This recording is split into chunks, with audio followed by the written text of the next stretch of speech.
My girlfriend's friend invited her ex over for a bachelorette party behind her back. I need revenge on my girlfriend. This story is about how honesty turned into mutual betrayal for revenge. I am very interested in your opinion on all this. I've always been a stickler for honesty. Growing up in a small town, you quickly learn that secrets have a way of coming out, and when they do, they often leave a trail of broken trust in their wake. That's why, when I started dating Abby just over a year ago, one of our mutual promises was to keep everything transparent between us. I moved to this town 3 years ago, and it's where Abby grew up. It's a tight-knit community where everyone knows everyone else's business, and I figured honesty was the best policy in such a place. Abby and I had talked extensively about our past relationships when we first got together. She dated someone named Jake back in high school for about a year. They had an on-again, off-again thing for a while, but she assured me that the last time they slept together was a month before we started dating. When we decided to make things official, we both agreed to block or remove any exes or casual flings from our lives. Jake was one of those people for Abby. Everything seemed perfect until a couple of months ago. Abby has this friend, Anna. Now, Anna is one of those friends who always seems to stir the pot a little, but I never thought much of it. That was until I heard what had happened during one of their girls' nights. It all started when Abby came home one evening and mentioned that Anna had told her about Jake moving to Germany to live with his family. Anna had asked if Abby wanted to see him before he left. Abby told me she responded with, "It's sad he's leaving, and it would be nice to see him, but I wouldn't want to jeopardize my relationship." I took her word for it and didn't think much more about it. A couple of weeks later, Abby went over to Anna's for a girls' night. I stayed home, catching up on some work and watching a game on TV. Everything seemed normal until I heard a knock on the door in the middle of their evening. According to Abby, Anna had this huge grin on her face and said, "I wonder who that is." It was Jake. He stayed for about 20 minutes, making small talk and catching up. He even invited them all to his going-away party.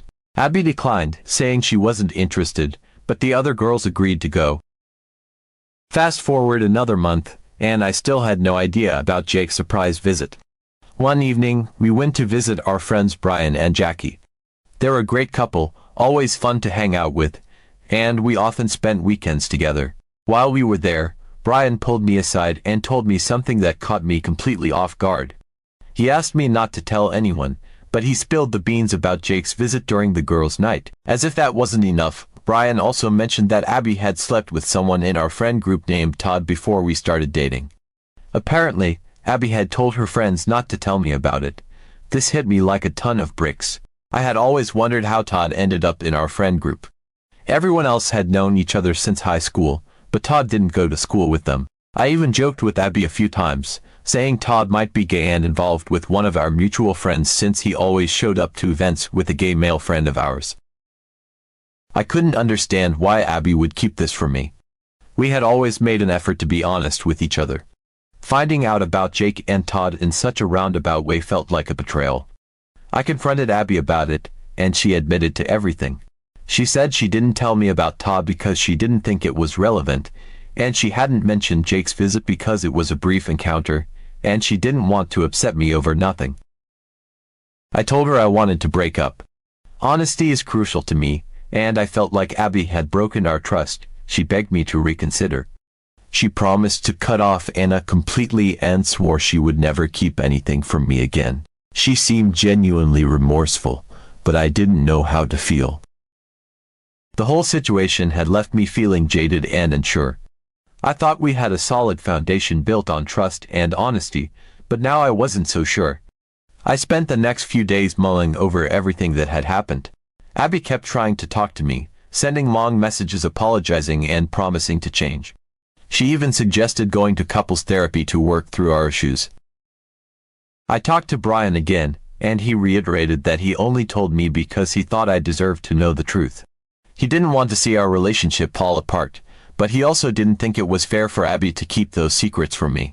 Jackie chimed in, saying that while it was a shock to hear about Jake and Todd, it didn't necessarily mean Abby didn't love me or value our relationship. She suggested that maybe Abby just made a mistake in judgment, trying to avoid unnecessary drama.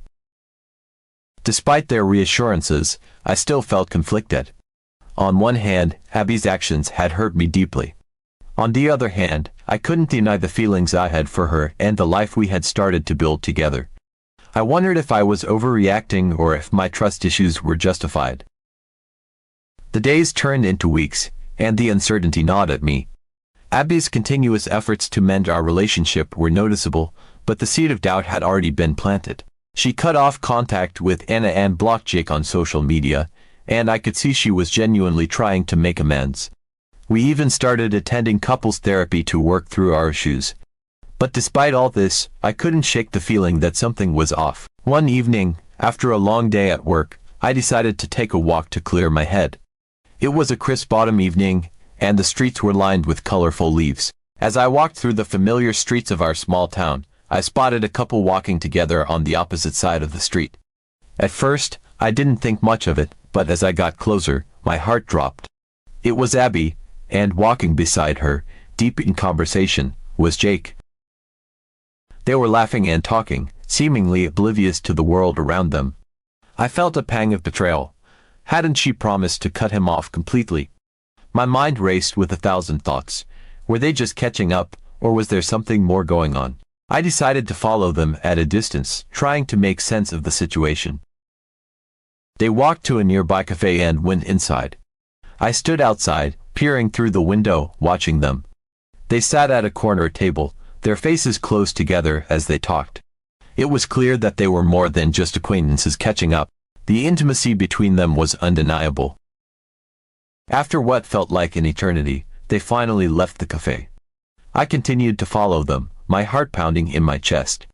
They walked through the town, eventually heading towards a park. It was a secluded area, and as they disappeared into the trees, I felt a sickening feeling in my stomach.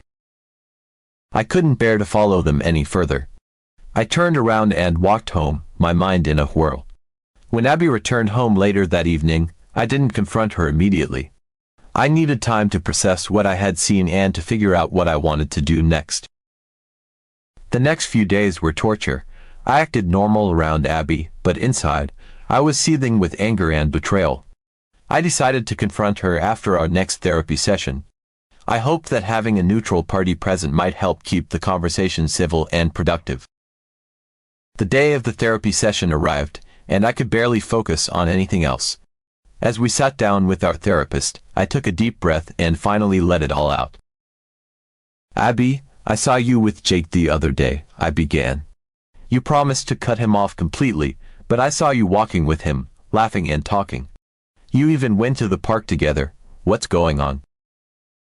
Abby's face turned pale. She looked at the therapist, then back at me. I can explain," she stammered. "Jake reached out to me saying he needed closure before leaving for Germany. I didn't want to tell you because I knew it would upset you, but I thought it was important to get that closure. We just talked, I swear." I shook my head, feeling the anger rising. "You promised me, Abby. You promised to be honest and transparent. How can I trust you when you keep breaking your promises?" The therapist intervened, trying to calm us down and guide the conversation. But I couldn't shake the feeling that there was more to the story.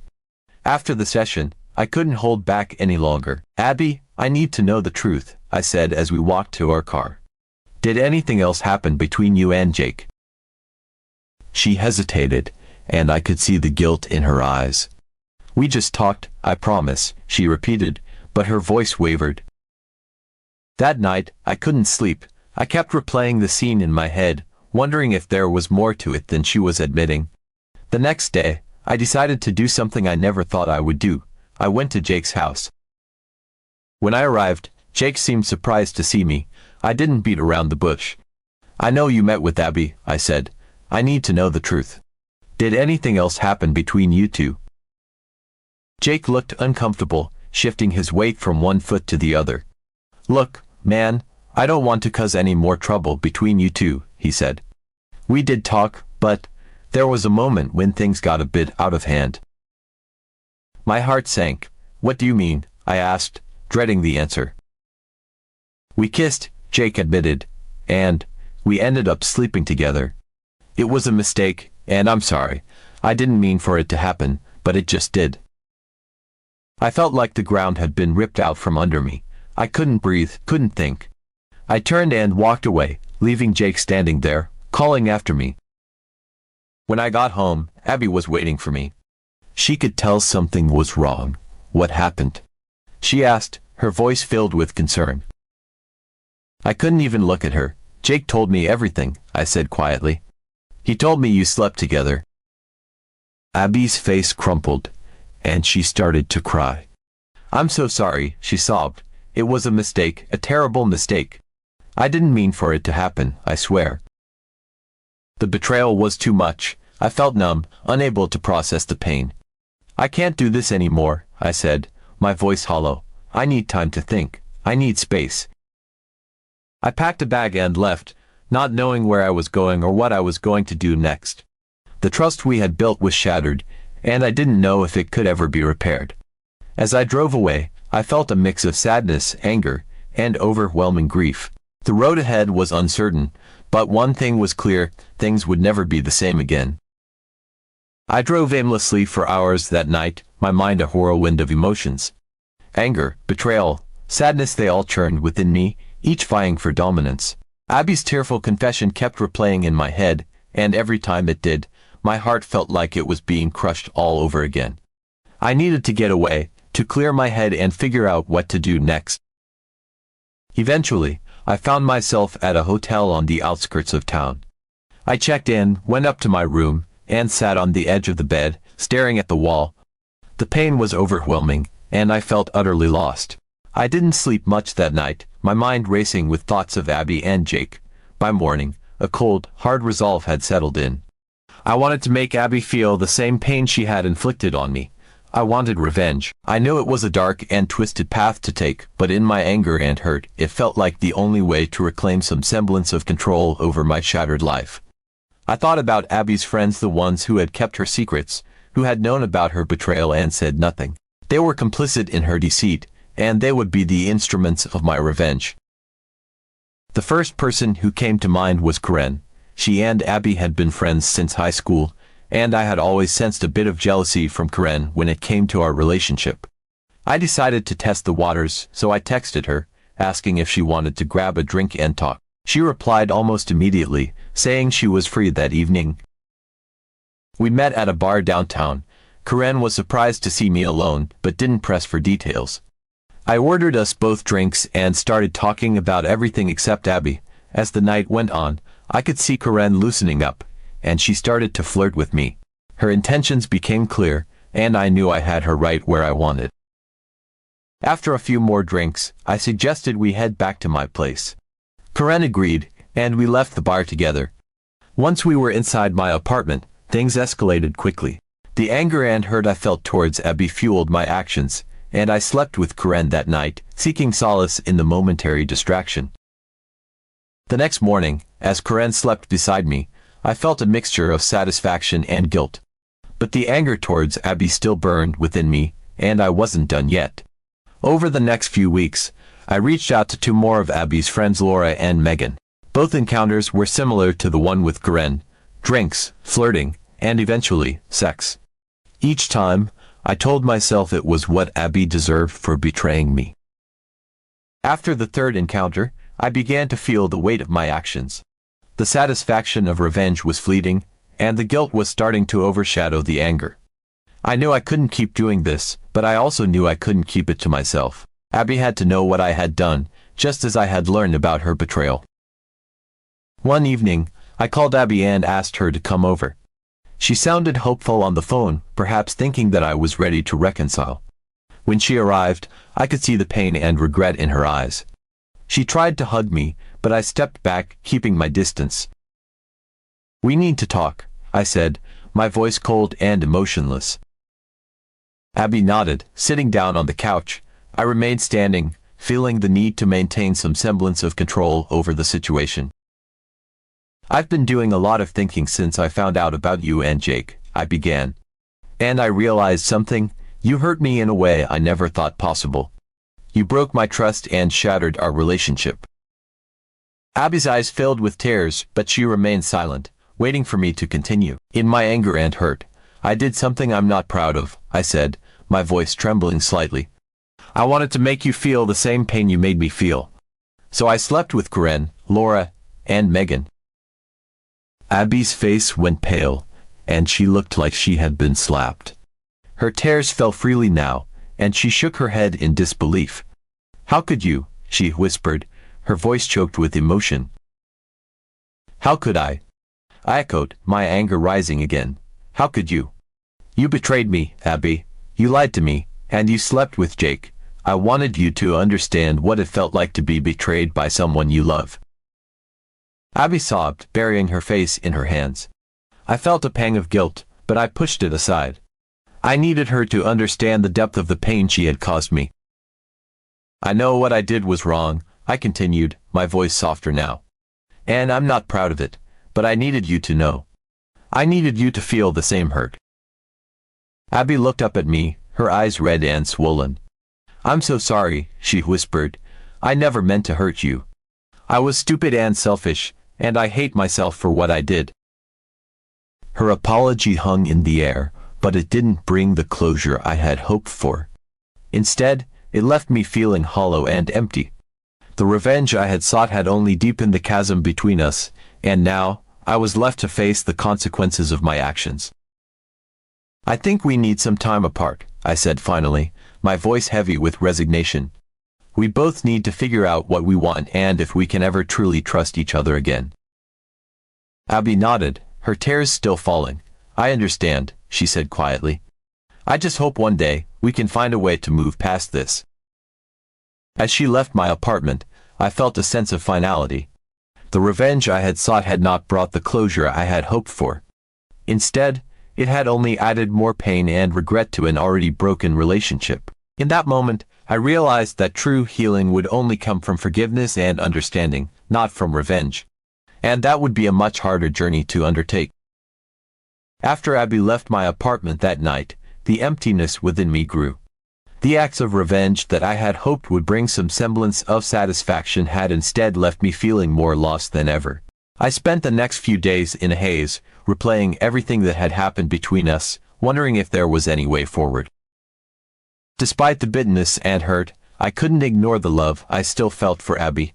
It was tangled up with pain and anger, but it was there, refusing to be extinguished. I realized that if we were ever to move past this, we needed to confront our issues head-on and truly start anew. A few days later, I decided to reach out to Abby. I called her and asked if she would meet me at our therapist's office. I knew that if we were going to have any chance at reconciliation, we needed a neutral space where we could talk openly and honestly. When Abby arrived, she looked apprehensive but determined. We both knew this conversation was going to be difficult, but it was necessary. Our therapist welcomed us in and encouraged us to speak openly, reminding us that this was a safe space for honesty and healing. I took a deep breath and began, Abby, I've spent the last few days thinking about everything that's happened. The betrayal, the hurt, and my actions afterward. I realize now that what I did was wrong. Seeking revenge didn't solve anything, it only made things worse. I'm truly sorry for hurting you. Abby nodded, her eyes filled with tears. I'm sorry too, she said softly. I never should have kept things from you, I should have been honest from the start. I betrayed your trust, and I regret it every day. We sat in silence for a moment, letting the weight of our words sink in. Our therapist encouraged us to explore what we wanted moving forward. I think we need to start with a clean slate, I said finally. If we're going to rebuild our relationship, we need to let go of the past and focus on creating a future together. That means being completely honest with each other, no matter how difficult it might be.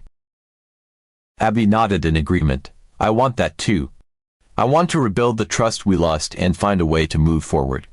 I know it won't be easy, but I'm willing to do whatever it takes. The first few weeks were tough. Trust had been shattered, and rebuilding it was a slow and painful process. There were moments of doubt and insecurity, but we leaned on each other and on our therapist to get through them. One evening, as we sat together on the couch, I turned to Abby. I want to share something with you, I said. I've been thinking a lot about why I reacted the way I did when I found out about Jake and Todd. It brought up a lot of old insecurities and fears. I realized that I've always been afraid of not being enough, of being betrayed. But I also know that I can't let those fears control me. Abby reached out and took my hand. I understand, she said. I have my own insecurities too. I was afraid that my past would ruin what we had, so I kept it hidden. But I see now that honesty is the only way forward. I promise to always be open with you, no matter how scared I might be. One evening, as we walked through the park where I had once seen Abby with Jake, she stopped and turned to me. I want to make new memories here, she said. Ones that are just about us, about our new beginning. We sat on a bench, watching the sunset, and talked about our dreams for the future. We spoke about traveling, about starting a family, and about the life we wanted to build together. In that moment, I felt a sense of peace that I hadn't felt in a long time.